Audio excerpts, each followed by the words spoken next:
e elas têm que funcionar de modo coordenado.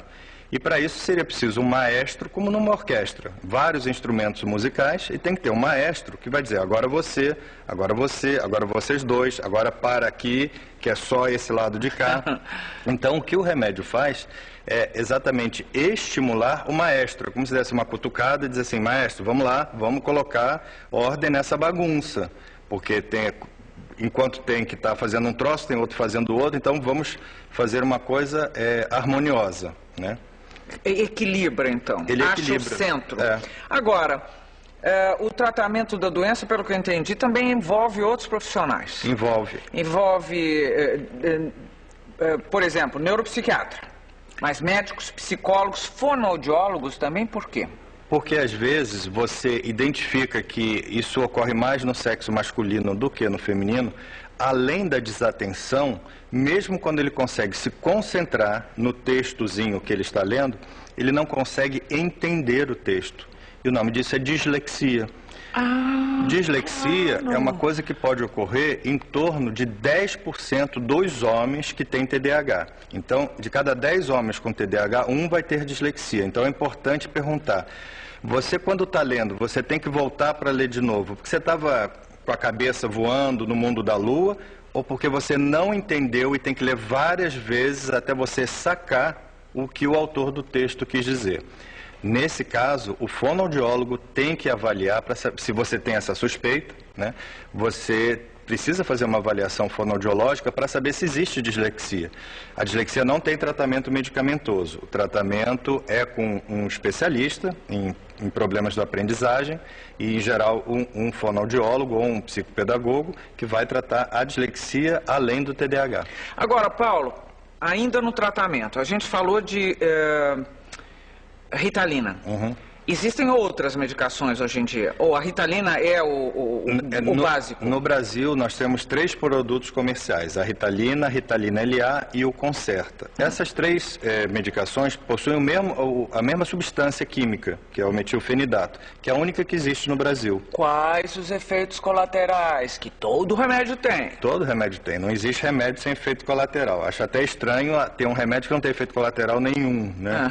Na verdade, os efeitos colaterais, eles ocorrem em torno, um pouco menos de 10% dos casos e são, em geral, insônia, dificuldade para dormir, em geral ocorre nos primeiros dias. Trágico isso, porque neguinho já está sofrendo de depressão, já não presta atenção, já é agitado e aí não dorme. Isso ocorre na minoria de casos e com o passar do tempo, né, com a manutenção do tratamento, tende a diminuir. A diminuição do apetite, que é uma coisa também que ocorre, né, você perde um pouco o apetite, isso é mais visto em criança pequenininha. Passa também? Passa também e você tem que ensinar a mãe a contornar a dieta em casa de tal modo que isso não represente um problema, né, na alimentação da criança. Bom, eu quero saber mais coisas. Por exemplo, eu não sei se vou fazer uma pergunta técnica demais, mas nem é.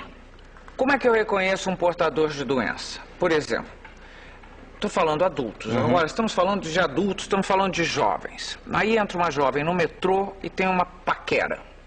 Como é que ela sabe? Como é que ela pode perceber que ela vai entrar numa furada e vai cair na mão de alguém que está, naquele momento, passando por um transtorno de déficit de atenção? Mas nem acho que o portador de transtorno de déficit de atenção seja a maior furada, não, da paquera. Claro que é, você vai largar, não vai ficar pouco tempo e vai cair fora, mano. Eu posso te dar uma lista de outras coisas muito piores do que o TDAH. Não, na verdade, é até frequente que as pessoas digam que o portador de TDAH é uma pessoa que fala muito, é agitado e enfim, chama a atenção dos demais, né? Não necessariamente. Tem o que sofre do transtorno, mas é quietinho? É o que tem muita desatenção, é que ele vive voando, parece que tomou alguma droga, está sempre e que as mulheres em outro lugar, adoram também. achar que ele é romântico. As mulheres têm que decidir também.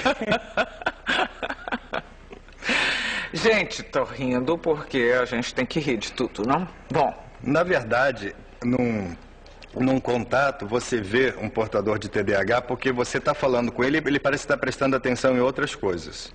Ele não espera você terminar a pergunta, ele já respondeu. Isso é impulsividade, é o sintoma da impulsividade. Frequentemente, o outro está conversando, ele interrompe porque já entendeu, aí já quer responder rápido e não espera. Ai, que medo que eu tenho desse sintoma, Paulo. O que mais? E você está falando e está vendo que a pessoa está prestando atenção em outras coisas. E você está conversando, de repente, ela vem com uma pergunta que não tem nada a ver com o que estava sendo conversado, que sugere que ela estava pensando em outras coisas enquanto estava falando com você. E são pessoas muito esquecidas, muito desatentas. Você está vendo um troço, a pessoa está olhando para o outro, está prestando atenção em outra coisa. Agora, você disse que não é para fugir de alguém com esse transtorno, porque não, o que necessariamente. tem de pior, por exemplo? Não, tem um monte de coisas piores, mas não necessariamente isso. Hoje em dia, acho relacionar-se já é uma coisa tão difícil e tão importante, né, que acho que esse é uma das coisas a ser ponderado. Mas tem uma série de outras coisas também que poderiam ser ponderadas e talvez sejam É uma doença que tem cura ou não? Não, ela não tem cura, ela tem controle. Ou seja, na verdade, você vai, havendo a opção de dar o medicamento, no caso de um adulto, é porque ele vem desde lá de trás, ele vai continuar tomando. No caso de uma criança, não. Muitas vezes você acompanha a criança ou adolescente há alguns anos e depois de algum tempo você interrompe para ver, porque pode não ser mais necessário usar o remédio. No caso, é sempre necessário, quer dizer, você já acabou de dizer em que fase não é mais necessário, a criança está sendo tratada desde criança. Agora, existe uma alternativa para quem não queira, não possa usar remédio, atividade física, alguma coisa que esgote? Existe alguma prática, alguma coisa, estudar matemática, fazer sudoku, aquelas coisas que ajudem a melhorar isso? Não, várias coisas foram testadas. Na verdade, o médico, ele sempre tem que conversar com o paciente e decidir juntos o que vai ser feito. Isso vale para qualquer coisa, né? Para qualquer tipo de doença, desde as mais graves até as menos graves. O que o médico precisa informar é essas outras coisas, como prática de esportes, exercícios mentais, já foram testados e não mostraram eficácia, não foram eficazes. Ô Paulo, você é carioca? Sou carioca. Surfista? Não. Esportista? Eu faço pilates e ando de bicicleta. Agora, você se interessa, passa a se interessar por esse tema, e na verdade pela neuropsiquiatria como um todo, por um problema seu ou não? Não, com certeza. A maioria das coisas em medicina surgem por necessidades ou coisas pessoais, ou com você ou com a sua família, né? Sempre são assim. Eu só acho muito importante, eu sempre me preocupo com os grandes exemplos que a gente dá das doenças, né? Fico preocupado com isso. Por exemplo, o Churchill era bipolar. Sim, mas o Churchill é o Churchill. O Einstein tinha TDAH. Sim, mas quase ninguém tem o QI do Einstein. Mas ele tinha mesmo? Não sei se tinha. Bom, sei, você está falando mas também, aleatoriamente. qual seria a importância disso? Porque nós não temos o QI do Einstein. Eu tenho muita preocupação, às vezes. Sim, com exemplos de pessoas que sobreviveram e sucederam, é isso? Porque daí a mãe, qual é o problema que eu fico pensando aqui, a minha preocupação? Porque daí chega em casa, a mãe vira para o filho, tá vendo? Olha, essa moça aí, esse rapaz aí não tiveram... Ótimo, olha só o cara bacana, bem sucedido, só você que me dá problema. Eu fico preocupado com isso, entendeu? Que a gente pegue alguns modelos de exemplos de personagens famosos ou pessoais e que isso acaba tendo um efeito contrário para a população em geral. Mas você não respondeu se você tinha um problema. Não, com certeza. Para ter escolhido esse trabalho, essa profissão, foi a partir de uma deficiência sua ou não? Global. Eu me lembro que quando eu estava na faculdade de medicina, tinha um professor, um psicanalista, que dizia assim: quando alguém escolhe medicina, eu já suspeito que haja algum problema.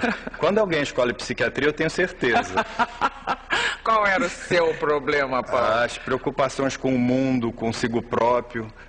Na verdade, eu acho que são essas preocupações com você, com coisas que lhe fazem sofrer ou não, com as coisas que você vê acontecer à sua volta, às vezes na sua família, coisas no núcleo familiar, ou com um amigo muito próximo, que sensibiliza você e diz assim, bom, eu quero fazer isso, eu quero ajudar os outros, quero pesquisar as doenças, né? Mas certamente foram coisas que passei, ou reais ou imaginárias, porque a gente passa por coisas imaginárias também, né? Que me levaram para o caminho da psiquiatria. Eu, por exemplo, até o último ano da faculdade, eu fazia estágio em CTI, em unidade intensiva, vendo pessoas em coma, morrendo, cheio de aparelho. Aí eu falei, gente, eu não quero nada disso. Eu gosto de conversar com as pessoas, eu preciso mudar aqui a direção das coisas. E aí resolvi, no último ano, fazer psiquiatria. Paulo, para terminar, vamos falar do resto da vida, então. O resto da vida de alguém que sofra de transtorno e consiga ser diagnosticado, se interesse por isso e vá se tratar,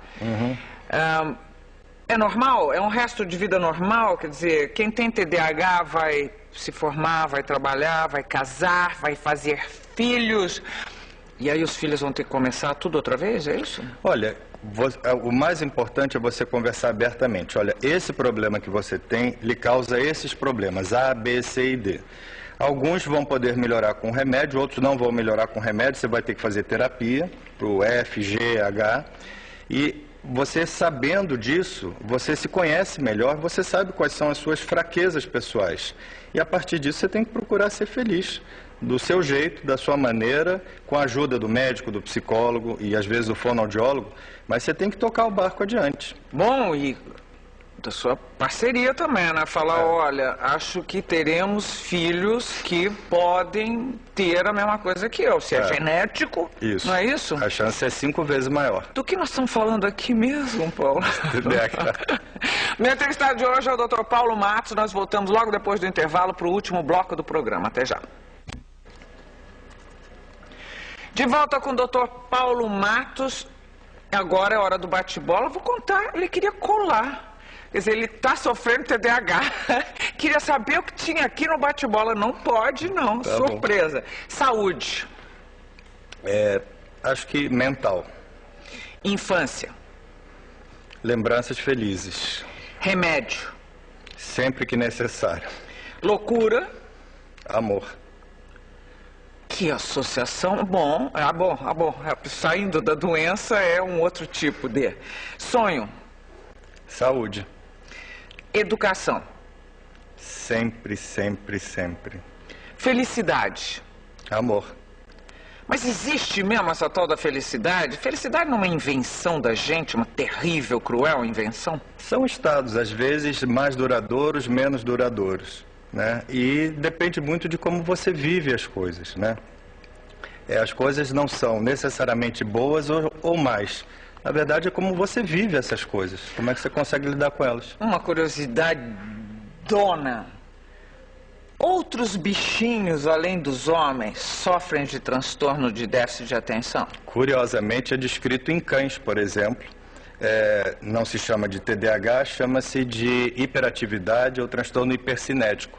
Mas muitas doenças que os seres humanos têm, alguns animais também apresentam. É interessante. Mas eles apresentam também por seus neurotransmissores ou por uma associação com os donos?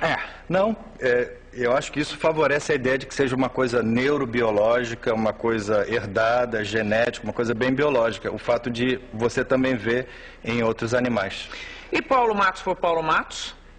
O que eu acho disso? Não, eu só disse Paulo Matos por Paulo Matos. Como é o Paulo Matos pelo Paulo Matos?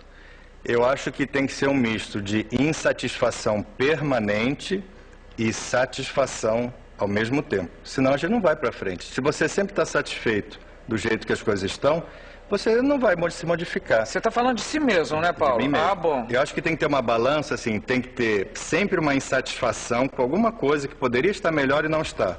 Mas se também não tem satisfação, você nunca consegue curtir a si próprio, aos outros e a vida. Então tem que ter sempre assim um pouquinho de insatisfação e satisfação também.